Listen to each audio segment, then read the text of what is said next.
Assalamualaikum warahmatullahi wabarakatuh. Salam sejahtera untuk kita semua. Kembali saya Catur Sasongko akan mempresentasikan materi yang ada di buku Pengantar Keuangan Perusahaan edisi Asia karangan Ross. Yang akan saya bahas kali ini adalah tentang biaya modal.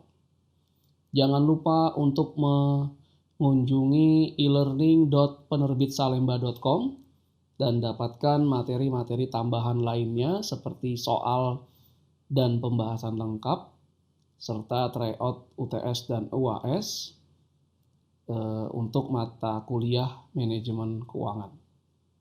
Jadi saya akan bahas tentang bab 14 yaitu biaya modal atau cost of capital. Adapun tujuan pembelajarannya adalah satu, mengetahui bagaimana menentukan biaya ekuitas atau cost of equity. Kedua, mengetahui bagaimana menentukan biaya utang atau cost of debt.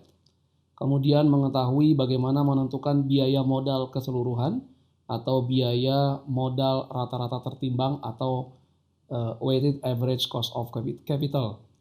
Kemudian yang keempat, mengetahui bagaimana menangani flotation cost atau biaya yang dikeluarkan untuk menerbitkan efek-efek baru, bisa dalam bentuk utang maupun dalam bentuk ekuitas. Kita masuk ke materi yang pertama, mengapa biaya modal penting atau cost of capital. Mengapa perusahaan harus menentukan dengan tepat biaya modal atau cost of capital bagi perusahaannya. Nah, yang pertama kita mengetahui bahwa imbal hasil yang diperoleh atau return yang diperoleh atas aset bergantung pada resiko dari aset tersebut. Semakin tinggi resiko aset, maka semakin tinggi pula imbal hasil yang dipersyaratkan oleh investor atas aset tersebut. High risk, high return. Jangan lupa aksioma tersebut. Imbal hasil untuk seorang investor adalah biaya bagi perusahaan. Jadi bagi investor itu adalah return atau imbal hasil, sedangkan bagi perusahaan yang membayarkan return itu adalah biaya atau cost-nya. Biaya modal perusahaan atau cost of capital memberikan indikasi tentang bagaimana pasar memandang resiko dari aset-aset perusahaan. Semakin tinggi biaya modal perusahaan, berarti pasar memandang aset-aset perusahaan tersebut resikonya juga tinggi. Sebaliknya, semakin rendah risiko dari aset-aset perusahaan, maka biaya modal atau cost of capital-nya pun juga lebih murah atau rendah. Nah, kemudian mengetahui biaya modal juga dapat membantu perusahaan dalam menentukan imbal hasil yang dipersyaratkan untuk proyek-proyek dalam penganggaran modal atau capital budgeting. Proyek-proyek dalam penganggaran modal adalah proyek-proyek yang operasinya lebih dari 1 tahun. Untuk melaksanakan kegiatan proyek tersebut, maka perusahaan harus menghitung dengan cermat apakah imbal hasil yang diperoleh dari proyek tersebut lebih tinggi daripada biaya modalnya. Nah, jangan sampai nanti ternyata proyek tersebut ternyata menghasilkan return bagi perusahaan yang lebih rendah daripada biaya modalnya. Oleh karena itu, perusahaan harus mengetahui dengan tepat berapa biaya modal perusahaan. Kemudian kita masuk dengan imbal hasil yang dipersyaratkan atau required rate of return. Imbal hasil yang dipersyaratkan sama dengan tingkat diskonto yang tepat dan didasarkan pada risiko dari arus kas. Jadi required rate of return itu sebetulnya adalah discount rate dari arus kas yang akan diterima di masa depan. Perusahaan harus mengetahui imbal hasil yang dipersyaratkan untuk sebuah investasi sebelum dapat menghitung net present value. Karena di net present value, arus kas di masa depan itu dihitung nilai sekarangnya berdasarkan discounted dari imbal hasil yang dipersyaratkan ini. Dan mengambil keputusan apakah melaksanakan proyek atau tidak Di materi penganggaran modal sebelumnya kita ketahui sebuah proyek akan dilaksanakan apabila net present value-nya positif. Dalam hal ini berarti imbal hasil yang dipersyaratkannya lebih besar daripada biaya modal proyek tersebut. Kemudian perusahaan harus memperoleh sedikitnya sebesar imbal hasil yang dipersyaratkan untuk mengkompensasi investor yang telah menyediakan pendanaan. Jadi hasil proyek tersebut setidaknya minimal itu sama dengan imbal hasil yang dipersyaratkan untuk mengkompensasi investor yang sudah menyediakan pendanaan proyek-proyek tersebut. Kita masuk ke komponen dari biaya modal perusahaan. Yang pertama adalah biaya ekuitas atau cost of equity.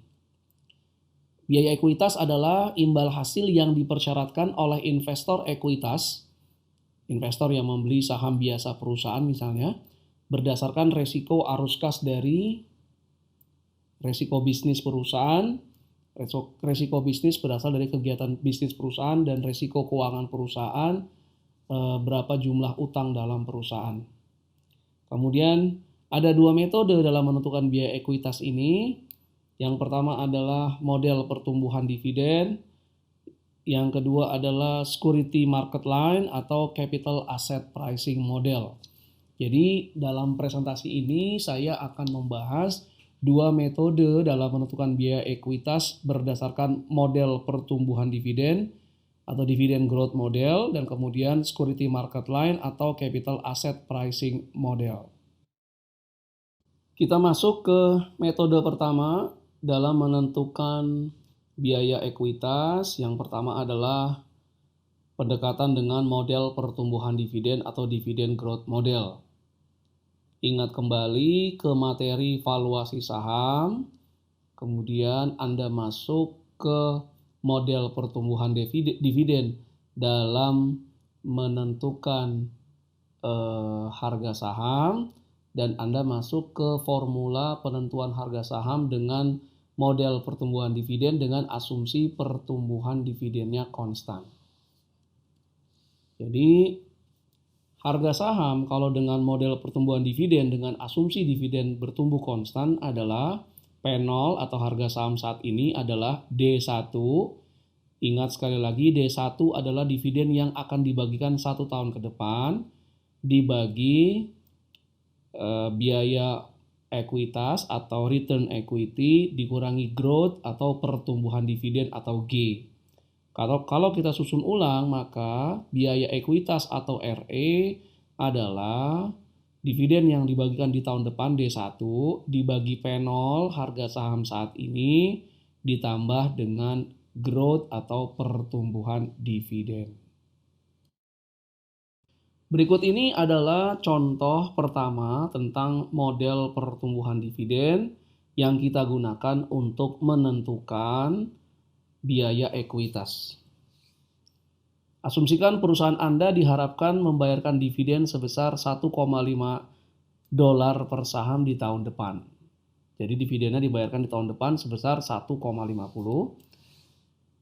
per saham. Kemudian pertumbuhan dividen per tahun adalah 5,1%, dan pasar berharap pertumbuhan dividennya akan tetap sama selamanya. Jadi terus 5,1 per tahun selamanya. Harga saham perusahaan saat ini adalah $25 per lembar. Pertanyaannya, berapakah biaya ekuitas dari perusahaan Anda? Apa saja keuntungan dan kerugian penggunaan model pertumbuhan dividen dalam menentukan biaya ekuitas? Keuntungannya adalah mudah untuk dipahami dan digunakan. Adapun kerugian atau kelemahannya, pertama, hanya dapat diterapkan pada perusahaan yang membayarkan dividen. Jadi perusahaan yang tidak pernah membayarkan dividen ini sulit untuk menentukan biaya ekuitas dengan model pertumbuhan dividen. Kedua, jikapun perusahaannya membayarkan dividen, tapi kalau pertumbuhan dividennya tidak konstan atau berbeda-beda setiap tahun pertumbuhan dividennya, maka model ini tidak dapat diterapkan. Yang ketiga, sangat sensitif terhadap perkiraan tingkat pertumbuhan dividen. Jadi kenaikan pertumbuhan dividen 1% misalnya bisa meningkatkan biaya ekuitas sebesar 1%. Yang terakhir, secara eksplisit tidak mempertimbangkan resiko dari proyek-proyek yang dikerjakan oleh atau aset-aset yang ada di perusahaan.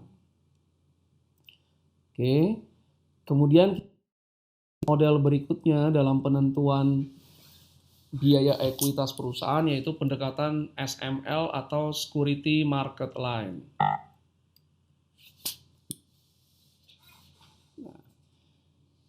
Gunakan informasi berikut ini untuk menghitung biaya ekuitas sebuah perusahaan. Pertama, tingkat suku bunga bebas risiko atau risk-free rate. Ini biasanya proksinya adalah yield atau imbal hasil atas surat utang pemerintah yang tenornya atau jatuh temponya 10 tahun. Kemudian premium risiko pasar atau market risk premium ini adalah imbal hasil pasar yang diharapkan dikurangi tingkat suku bunga bebas risiko. Imbal hasilnya misalnya proksinya adalah return dari indeks harga saham gabungan kalau di Indonesia. Kemudian risiko sistematis sebuah aset atau beta dari aset tersebut. Maka biaya ekuitas atau return equity itu adalah RF atau risk free, tingkat suku bunga risiko ditambah beta aset beta ekuitas atau saham tersebut, kemudian dikali return market, imbal hasil pasar dikurangi tingkat suku bunga bebas risiko. Imbal hasil pasar dikurangi tingkat suku bunga bebas risiko adalah premium risiko pasar. Berikut ini adalah contoh penentuan biaya ekuitas dengan penggunaan pendekatan Security Market Line. Anggap perusahaan Anda memiliki beta ekuitas sebesar 0,58, kemudian tingkat suku bunga bebas risiko atau risk free yang berlaku 6,1%. Adapun premium risiko pasar RM kurang risk free sama dengan 8,6%. Berapakah biaya ekuitas perusahaan Anda? Setelah penentuan biaya ekuitas dipahami, sekarang kita berlanjut ke penentuan biaya utang.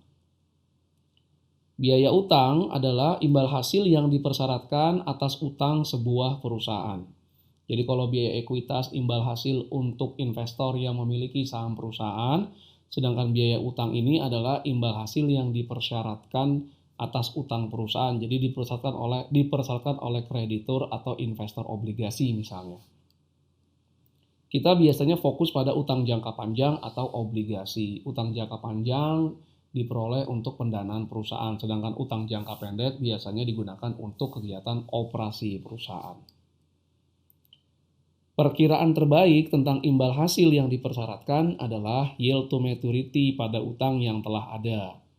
Silahkan Anda mengacu kembali ke materi di tingkat suku bunga dan obligasi yang ada juga dalam e-learning manajemen keuangan ini.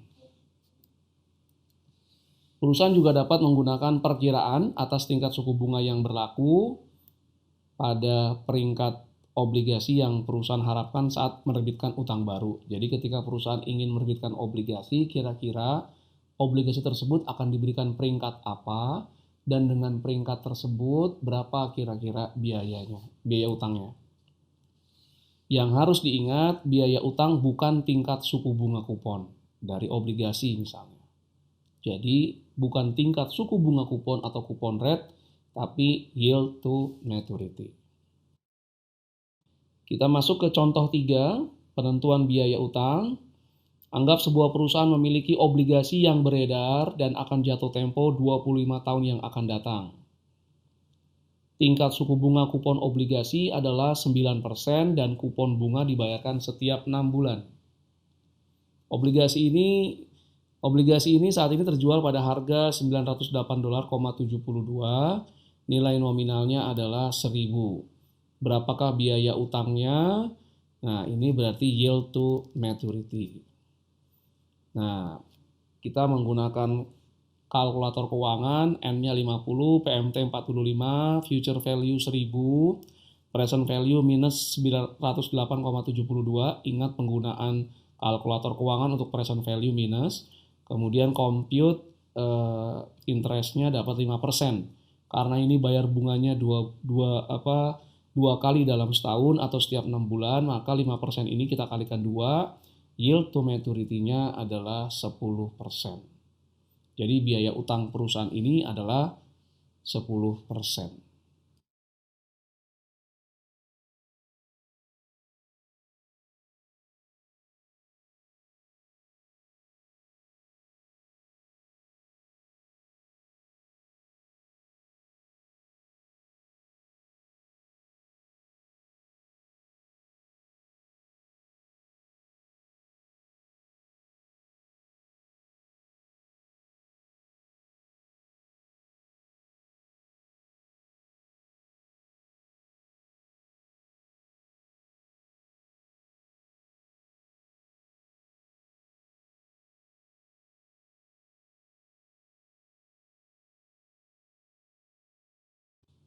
Sekarang kita masuk ke contoh 4, penentuan biaya saham preferen.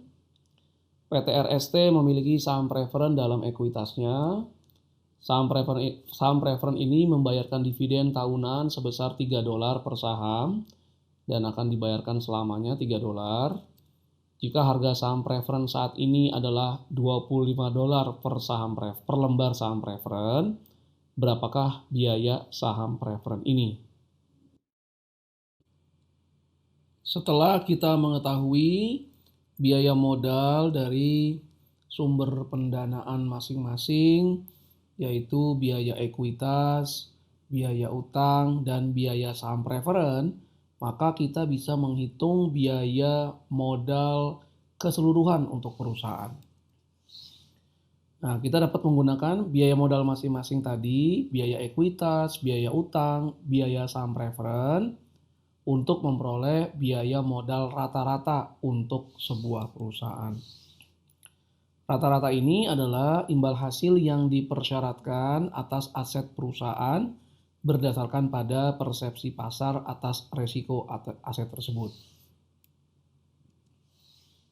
Kemudian masing-masing biaya modal tersebut kita bobotkan. Nah, bobotnya ditentukan oleh seberapa banyak setiap jenis pendanaan digunakan. Semakin banyak suatu jenis pendanaan digunakan, maka bobotnya semakin tinggi. Nah, kemudian kita hitung sekarang bagaimana menentukan bobot struktur permodalan. Pertama, kita lihat simbolnya. E adalah nilai pasar ekuitas, jumlah saham yang beredar dikalikan dengan harga per saham tersebut, harga pasar per saham. D atau debt adalah nilai pasar utang, jumlah obligasi yang beredar dikalikan harga obligasi per lembar, harga pasar obligasi per lembar. V atau value adalah nilai pasar perusahaan, D ditambah E.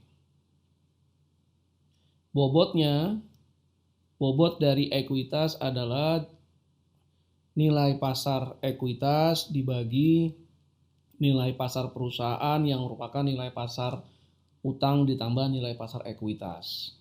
Bobot utang adalah nilai pasar utang dibagi nilai pasar perusahaan. Kita masuk ke contoh 5, menghitung bobot struktur modal. Nilai pasar ekuitas sebuah perusahaan adalah $500 juta dan nilai pasar utangnya adalah $475 juta. Berapakah bobot struktur modal perusahaan ini? Berapakah bobot untuk ekuitas dan berapakah bobot untuk utang? Kemudian bagaimana pajak dan biaya rata-rata modal tertimbang atau weighted average cost of capital? Kita memperhatikan arus kas setelah pajak. Jadi perusahaan sangat memperhatikan arus kas setelah pajak. Sehingga juga harus mempertimbangkan pengaruh pajak pada beragam biaya modal. Utang mengharuskan perusahaan yang menerbitkan utang untuk membayar beban bunga. Beban bunga itu akan mengurangi laba sebelum pajak penghasilan.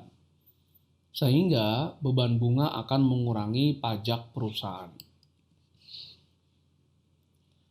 Pengurangan dalam pajak berarti mengurangi biaya utang perusahaan. Jadi biaya utang perusahaan itu dikurangkan dengan pajak.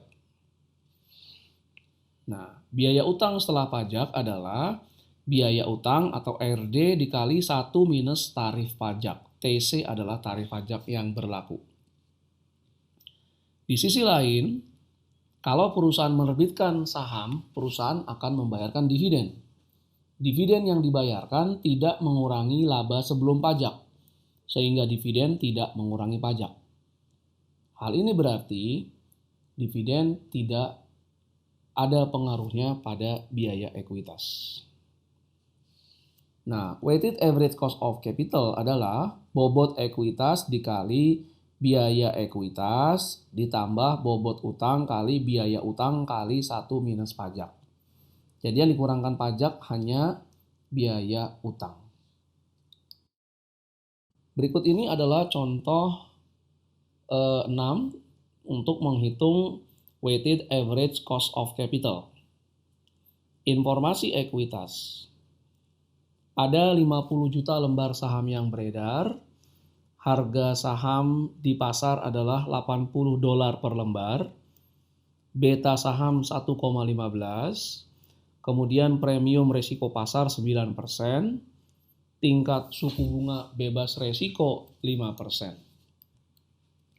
Kemudian informasi utang, nilai nominal utang yang beredar $1 miliar, harga pasar utang adalah 110%,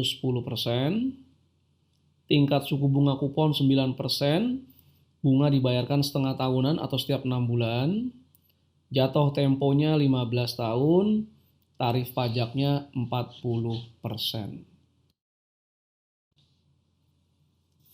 Yang berikutnya adalah setiap kali perusahaan menerbitkan ekuitas maupun utang, maka ada biaya penerbitannya atau flotation cost. Imbal hasil yang dipersyaratkan bergantung pada risiko, bukan bagaimana uang dikumpulkan. Namun demikian, biaya penerbitan efek baru seharusnya tidak begitu saja diabaikan. Pendekatan dasar dalam memasukkan biaya penerbitan efek baru ini atau flotation cost adalah pertama, hitung biaya penerbitan rata-rata tertimbang. Berapa biaya penerbitan untuk utang, berapa biaya penerbitan untuk ekuitas. Kita hitung rata-rata tertimbangnya. Yang berikutnya, gunakan bobot yang menjadi target karena perusahaan akan menerbitkan efek-efek dalam target tersebut dalam jangka panjang. Jadi biasanya perusahaan memiliki target rasio debt to equity tertentu. Sekarang kita ke contoh 7, perhitungan net present value dan flotation cost. Silakan merujuk juga ke net present value di materi seri manajemen keuangan ini agar Anda refresh kembali tentang metode net present value dalam penganggaran modal atau capital budgeting. Perusahaan Anda sedang mempertimbangkan sebuah proyek yang akan memerlukan pengeluaran awal atau initial outlay atau initial investment sebesar $1 juta. Proyek ini akan menghasilkan arus kas per tahun sebesar 250.000 selama 7 tahun. Jadi arus kasnya per tahunnya sama. Kemudian weighted average cost of capital atau biaya modal rata-rata tertimbangnya adalah 15%. Target rasio debt to equity adalah 0,6. Berarti debt-nya 6, equity-nya 10. Flotation cost untuk ekuitas adalah 5% dan flotation cost untuk utang adalah 3%. Pertanyaannya adalah berapakah NPV tanpa penyesuaian flotation cost dan berapakah NPV dengan penyesuaian flotation cost. Informasi dari soal, pengeluaran awal investasi atau initial outlay adalah $1 juta. Arus kas masuk selama 7 tahun, per tahunnya $250.000. Biaya modal rata-rata tertimbang atau WACC-nya 15%. Pertama kita hitung nilai sekarang dari arus kas $250.000 per tahun selama 7 tahun, discounted 15%. Itu $1.040.105. Coba Anda buktikan dengan menghitungnya. Kemudian NPV proyek tanpa penyesuaian flotation cost. NPV-nya adalah arus kas masuknya $1.040.105 dikurangi investasi awal 1 juta. Jadi masih ada $40.105. Karena NPV-nya positif, maka proyek ini layak untuk dijalankan. Dengan demikian selesai sudah presentasi saya terkait dengan materi biaya modal atau cost of capital yang berasal dari buku pengantar keuangan perusahaan edisi Asia karangan Ross dan kawan-kawan. Jangan lupa untuk mengunjungi e-learning.penerbitsalemba.com dan cari e-learning manajemen keuangan. Di sana Anda akan dapat mengerjakan soal-soal terkait dengan biaya modal dan dapatkan pembahasan lengkapnya. Terima kasih atas segala perhatiannya. Mohon maaf atas segala kekurangannya. Wassalamualaikum warahmatullahi wabarakatuh.